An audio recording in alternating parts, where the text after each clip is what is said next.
മനോഹരമായ മാനിഫെസ്റ്റോകൾ തയ്യാറാക്കിയിട്ടുണ്ട്. ഒരു കൂട്ടർ വികസിത കേരളം, ഒരു കൂട്ടർ പുതുയുഗ കേരളം, മറ്റൊരു കൂട്ടർ നവകേരളം. വളരെ മനോഹരമാണ്. പക്ഷേ യഥാർത്ഥത്തിൽ കേരളത്തിലെ തെരഞ്ഞെടുപ്പിൽ പ്രതിഫലിക്കുന്നതും തെരഞ്ഞെടുപ്പിൻ്റെ ഡ്രൈവിംഗ് ഫോഴ്സും എന്ന് പറയുന്നത് എന്നെ ആശങ്കപ്പെടുത്തുന്നതാണ്, അല്ലെങ്കിൽ എന്നെ പോലെയുള്ളവരെ ആശങ്കപ്പെടുത്തുന്നു.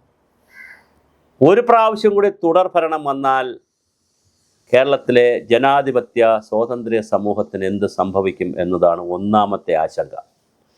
കാര്യം തുടർ ഭരണം വന്ന സ്ഥലങ്ങളിലൊക്കെ അധികാര കേന്ദ്രീകരണവും സ്വജനപക്ഷപാതവും അഴിമതിയും വന്നിട്ടുണ്ടെന്നുള്ളതാണ് ഇന്ത്യൻ ജനാധിപത്യത്തിൻ്റെ ചരിത്രം.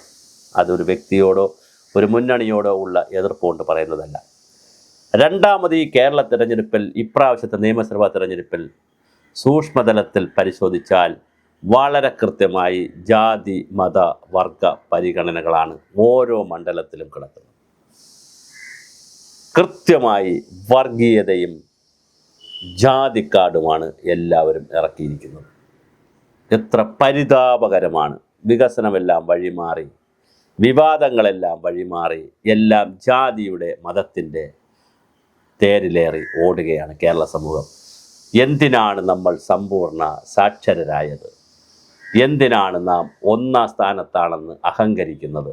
ആരോഗ്യരംഗത്ത്, വിദ്യാഭ്യാസ രംഗത്ത്, സാമൂഹ്യ സുരക്ഷയുടെ രംഗത്ത്, ക്ഷേമ പെൻഷനുകളുടെ കാര്യത്തിൽ നീതി ആയോഗ് പറയുന്നു, ലോകാരോഗ്യ സംഘടന പറയുന്നു, അവർ പറയുന്നു, മറ്റവർ പറയുന്നു, മറിച്ചവർ പറയുന്നു എന്ന് നമ്മൾ എന്തിന് തള്ളിമറിക്കുന്നു? വളരെ കൃത്യമായ ചോദ്യമാണ്. തെരഞ്ഞെടുപ്പ് അടുക്കുമ്പോൾ ഓരോ മുന്നണികളും വളരെ കൃത്യമായി പൊളിറ്റിക്കൽ പാർട്ടികളെ വെള്ളപൂശും. ജമാഅത്ത് ഇസ്ലാമി ഇപ്പോൾ വെൽഫെയർ പാർട്ടി എന്ന് പറയുന്നത് മതേതര പാർട്ടിയാണ്. SDP ഇപ്പോൾ മതേതര പാർട്ടിയാണ്. PDP ഇപ്പോൾ മതേതര പാർട്ടിയാണ്. RSS ഇപ്പോൾ മതേതര പാർട്ടിയാണ്, മതേതര സംഘടനയാണ്.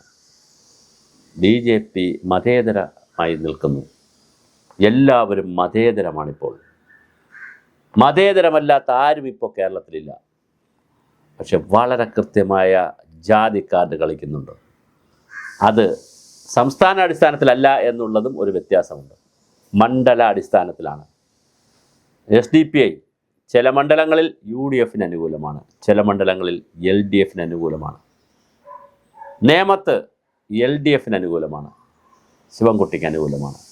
ശിവൻകുട്ടി കൈയടിച്ചാണ് ഇത് സ്വീകരിക്കുന്നത്. തോമസ് ഐസക് കഴിഞ്ഞ ദിവസം പറഞ്ഞു, SDP അതേത് പാർട്ടി? അവർ തന്ന 4 വോട്ട് തന്നാൽ അത് പരിഹാസ ചിരി കണ്ടാൽ ഒരു കൊല ചിരിയാണ്. എനിക്കങ്ങനെ ചിരിക്കാൻ പറ്റുന്നില്ല. 4 വോട്ട് തന്നാൽ ആളുകൾ വോട്ട് ചെയ്താൽ വേണ്ട എന്ന് പറയുന്നത് എന്തിനാണ്? എന്നൊരു ചിരി. അപ്പോൾ SDP വർഗീയ പാർട്ടിയാണോ എന്ന് ചോദിക്കുന്നുണ്ട് ആങ്കർ. എനിക്കറിയില്ല. എത്ര സുന്ദരമാണ് മറുപടി. SDP വർഗീയ പാർട്ടി ആണെങ്കിലും പൊതുശത്രുവായ BJP എതിർക്കുന്നതിന് വേണ്ടി SDP ഞങ്ങളെ സഹായിച്ചാൽ ഞങ്ങൾ എടുക്കും എന്ന് പറയുന്ന MA ബേബി. നിങ്ങളുടെ പാർട്ടി കോൺഗ്രസിൻ്റെ പ്രമേയങ്ങളും രേഖകളും എടുത്ത് പരിശോധിക്കണം. വർഗീയതയെക്കുറിച്ചും ന്യൂനപക്ഷ വർഗീയതയെക്കുറിച്ചും ഭൂരിപക്ഷ വർഗീയതയെക്കുറിച്ചൊക്കെ എഴുതി വച്ചിരിക്കുന്നത്. എന്നിട്ട് ഇവിടെ നായരുകളി, നമ്പൂതിരിക്കളി, ഈഴവക്കളി, വെള്ളാപ്പള്ളി നടേശനെ പോലുള്ള ആളുകളെ കാറിൽ കയറ്റി ഈഴവ സമുദായത്തെ എങ്ങനെ ഒന്നിച്ച് കൊട്ടേഷൻ എടുക്കാമെന്ന് ആലോചിക്കുന്നൊരു മുഖ്യമന്ത്രി, നായർ സമുദായത്തിന് അവിടെ ഇരുന്നിട്ട് സുകുമാരൻ നായർ അദ്ദേഹത്തിൻ്റെ വക ചില ഗോഹ്വാവിളികൾ, അദ്ദേഹത്തിൻ്റെ വക ചില പ്രഖ്യാപനങ്ങൾ, സമദൂരം, ശരിദൂരം, പ്രശ്നദൂരം, പ്രശ്നാധിഷ്ഠിത ദൂരം, ദൂരം അരികെ. എന്താണിത് കേരളത്തിൽ നടക്കുന്നത്? ഈ ജാതി മത വർഗ സംഘടനകളുടെ അതിപ്രസരവും തെരഞ്ഞെടുപ്പിലുള്ള ഇടപെടലും കേരളത്തെ അപകടത്തിലേക്ക് കൊണ്ടുപോകും. അവർ മത്സരിക്കുകയാണെങ്കിൽ മത്സരിച്ചോട്ടെ, അത് വേറെ കൃഷി. SDP മത്സരിക്കുന്നു, ജനാധിപത്യമാണ്, അവർ മത്സരിക്കട്ടെ. വെൽഫെയർ പാർട്ടി മത്സരിക്കുന്നു, PDP മത്സരിക്കുന്നു, ഏത് പാർട്ടിയും മത്സരിച്ചോട്ടെ, അത് വേറെ വിഷയം. പക്ഷേ അല്ലെങ്കിൽ മുന്നണികൾ പരസ്യമായി ധാരണയുണ്ടാക്കണം. ഇത് പരസ്യമായി തള്ളിപ്പറയുകയും രഹസ്യമായ ധാരണയുണ്ടാക്കുകയും ചെയ്യുമ്പോൾ സ്വാഭാവികമായി ഭരണത്തിൽ വന്നാൽ എന്തെല്ലാം വിട്ടുവീഴ്ചകൾ ചെയ്തു കൊടുക്കേണ്ടി വരും എന്നുള്ളത് കേരള സമൂഹം വളരെ ഗൗരവമായി ചർച്ച ചെയ്യേണ്ടുന്ന ഒരു സാമൂഹ്യ വിഷയമാണ്. ഇവിടെ ജാതിയാണ് സാർ വർക്ക് ചെയ്യുന്നത്, ഇവിടെ മതമാണ് സാർ വർക്ക് ചെയ്യുന്നത്. കൃത്യമാണത്. തമിഴ്നാട്ടിൽ പ്രവീൺ കുമാർ എന്ന് പറയുന്ന വിളവൻകോട് മണ്ഡലത്തിൽ, കന്യാകുമാരി ജില്ലയിലെ വിളവൻകോട് മണ്ഡലത്തിൽ പ്രവീൺ കുമാർ എന്ന് പറയുന്ന CSIയുടെ സെക്രട്ടറിക്ക് സീറ്റ് കൊടുത്തപ്പോൾ കേരളത്തിലെ CSI ചിന്തിക്കുകയാണ്, അങ്ങനെയാണെങ്കിൽ എന്തുകൊണ്ട് 9 മണ്ഡലങ്ങളിൽ, തിരുവനന്തപുരം ജില്ലയിലെ 9 മണ്ഡലങ്ങളിൽ കോൺഗ്രസിന് സപ്പോർട്ട് ചെയ്തുകൂടാ? പക്ഷെ അവിടെ സപ്പോർട്ട് ചെയ്യുന്നതിലല്ല എൻ്റെ എതിർപ്പ്, പക്ഷെ അതൊരു ജാതിപരമായ ഒരു ഇടപെടലിലൂടെയാണ് വരുന്നത്, ഒരു മതപരമായ ഇടപെടലിലൂടെയാണ്. അപ്പോൾ ജാതിയുടെയും മതത്തിൻ്റെയും അതിപ്രസരവും ഇടപെടലുമാണ് ഇവിടെ നടക്കുന്നത്. ആറന്മുളയിൽ അഫിൻ വർക്കിയെയും വീണ ജോർജിനെയും കുറിച്ച് അവിടുത്തെ സഭ അധ്യക്ഷന്മാരോട് ചോദിക്കുമ്പോൾ രണ്ടും ഞങ്ങളുടെ സഭയുടെ മക്കളാണ്, അതുകൊണ്ട് ഞങ്ങൾ ആലോചിച്ച് പ്രാവശ്യം വോട്ട് ചെയ്യും എന്ന് പറഞ്ഞാൽ കേരളത്തിൽ ജനാധിപത്യമല്ല വർക്ക് ചെയ്യുന്നത്, കേരളത്തിൽ പ്രവർത്തിക്കുന്നത് മതേതരത്വമല്ല, ഒരു സോഷ്യലിസവുമല്ല.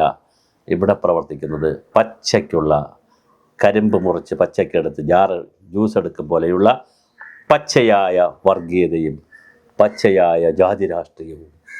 എത്ര ഈഴ വോട്ടുകൾ മറിക്കാൻ പറ്റുമെന്നാണ് ഓരോ മുന്നണിയും ആലോചിക്കുന്നത്. എത്ര നായർ വോട്ടുകൾ മറിക്കാൻ പറ്റും, എത്ര മനുഷ്യൻ്റെ വോട്ടുകൾ മറിക്കാൻ പറ്റുമെന്ന് ഇവിടെ ആരും ചിന്തിക്കുന്നില്ല. എത്ര പിന്നോക്ക വിഭാഗത്തിൻ്റെ വോട്ട് മറിക്കാൻ പറ്റുമെന്നല്ല ചിന്തിക്കുന്നത്. എത്ര പിന്നോക്ക വിഭാഗം മുന്നോക്ക വിഭാഗം എന്ന് അങ്ങനെ പറഞ്ഞാൽ പോലും നമുക്ക് സഹിക്കാം, അങ്ങനെ പോലും പറയാൻ പാടില്ല, പക്ഷെ അങ്ങനെ പറഞ്ഞാൽ കുറച്ചുകൂടെ സഹിക്കാം. അതിനൊക്കെ വിട്ടിട്ട് ഓരോ ജാതികളെയും പിടിച്ചിട്ട് ആ ജാതികളിൽ നിന്ന് എത്ര വോട്ട് എന്ന് പറഞ്ഞ് ഇന്ന നമ്പൂരിൽ നിന്ന് ഇത്ര വോട്ട്, നായരിൽ നിന്ന് ഇത്ര വോട്ട്, ബ്രാഹ്മണനിൽ നിന്ന് ഇത്ര വോട്ട്, ശൈവവള്ളാളനിൽ നിന്ന് ഇത്ര വോട്ട്, വീരശൈവനിൽ നിന്ന് ഇത്ര വോട്ട്, സാമ്പവയിൽ നിന്ന് ഇത്ര വോട്ട്, പുലയ ഇത്ര വോട്ട്, പറയ ഇത്ര വോട്ട്, ഇങ്ങനെ ക്രിസ്ത്യാനി ഇത്ര വോട്ട്, സുന്നി ഇത്ര വോട്ട്, ഷിയയുടെ ഇത്ര വോട്ട്, ഈ തരത്തിൽ വോട്ട് പിടിക്കുന്ന ഒരു വൃത്തികെട്ട നാലാംകിട രാഷ്ട്രീയത്തിലേക്ക് കേരള രാഷ്ട്രീയം പോയിട്ടുണ്ട്. അതങ്ങനെ കൊണ്ടുപോകുന്നതിൽ ഇവിടുത്തെ ഇടതുപക്ഷത്തിനും വലുതായിട്ട് പങ്കുണ്ട്. കാരണം ഇടതുപക്ഷമാണ് ഒരു സമ്മർദ്ദമായി പലപ്പോഴും നിൽക്കാറുള്ളത്. ആ സമ്മർദ്ദത്തിൽ പെട്ടുകൊണ്ട് മറ്റു പാർട്ടികളുമൊക്കെ ആ ഒരു ലൈനിൽ ചിന്തിക്കുന്നൊരു കാലമുണ്ടായിരുന്നു. പക്ഷെ അതെല്ലാം പോയി, ഇടതുപക്ഷവും പോയി, വലതുപക്ഷവും പോയി, വേറൊരു പക്ഷത്തിലേക്ക് കേരളം നീങ്ങുകയാണ്. അവിടെ എല്ലാം തീരുമാനിക്കുന്നത് ജാതിയാണ്, മതമാണ്, വർഗമാണ്, വർണ്ണമാണ്. സ്വാമി വിവേകാനന്ദൻ ഒരിക്കൽ കൂടി കേരളം കണ്ടിരുന്നെങ്കിൽ, അറിഞ്ഞിരുന്നെങ്കിൽ അദ്ദേഹത്തിൻ്റെ ആത്മാവ് പിടയുമായിരുന്നു. കേരളം ജനാധിപത്യ കേരളത്തിലും ജാതി ഭ്രാന്താണല്ലോ, അല്ലെങ്കിൽ ജാതിയാണല്ലോ ഇവിടുത്തെ തെരഞ്ഞെടുപ്പിൻ്റെ മുഖ്യ പ്രചരണ അജണ്ട നിർണ്ണയിക്കുന്ന ഘടകം.